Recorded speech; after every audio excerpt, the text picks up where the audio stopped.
چشمے پھولوں سے مزین گلستاں، یہ کوئی جنت نہیں، یہ 73 سال سے بھارتی مظالم کا شکار کشمیر،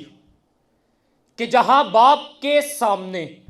اس کے لختے جگر کا سر دھڑ سے الگ کیا جاتا ہے، کہ جہاں بھائی کے سامنے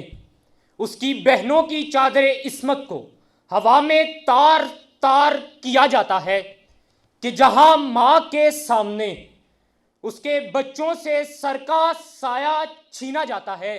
گلیوں میں ہماری غیرت کے جنازے نکالے جاتے ہیں، تو ارے کہاں ہے ارض و سما کا مالک کہ چاہتوں کی رگیں کرے دے، ہوس کی سرخی رخ بشر کا حسین غازہ بنی ہوئی ہے۔ ارے کوئی مسیحا ادھر تو دیکھے، کوئی تو چارہ گری کو اترے، افق کا چہرہ لہو میں تر ہے، زمین جنازہ بنی ہوئی ہے، زمین جنازہ بنی ہوئی ہے۔ صدر وقار، مجھے تو اس بات کا غم ہے کہ آج کشمیر میں اشیاء خورد و نوش تو بہت سستی، مگر انسانی خون اس سے بھی سستا کیوں کر، کہ مجھے تو اس بات کا غم ہے کہ آج ہمارے معاشرے میں چند بول بول کر ایک ویڈیو وائرل ہوتے تو چند سیکنڈ لگتے ہیں، مگر برہان وانی جیسے بہادر سپوت کی شہادت محض فسانہ۔ صدر وقار، مجھے تو اس بات کا غم ہے کہ آج روزانہ 10 لاکھ بھارتی فوجی کشمیر پر مظالم ڈھاتے ہیں، مگر اقوام متحدہ کے کان پر جوں تک نہیں رینگتی کہ ارے ایک طرف تو ہم کشکول توڑنے کا دعویٰ کرتے ہیں، مگر دوسری طرف اسی ٹوٹے کشکول کے ٹکڑے کے عوض اپنی دھرتی ماں کا ٹکڑا بیچنے کو تیار۔ ارے کہاں تو ضمیروں کے چراغوں کی ضیائیں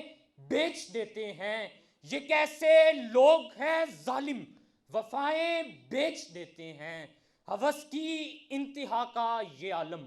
کہ اب بھی جعفر صادق مناسب دام لگ جائیں تو ایمان بیچ دیتے ہیں، مناسب دام لگ جائیں تو ایمان بیچ دیتے ہیں۔ صدر وقار، یارانے جہاں کہتے ہیں کشمیر ہے جنت،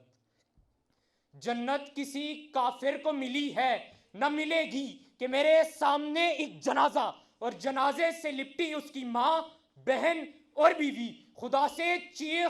چیخ کر یہ فریاد کر رہی ہیں کہ ارے یہ جنازہ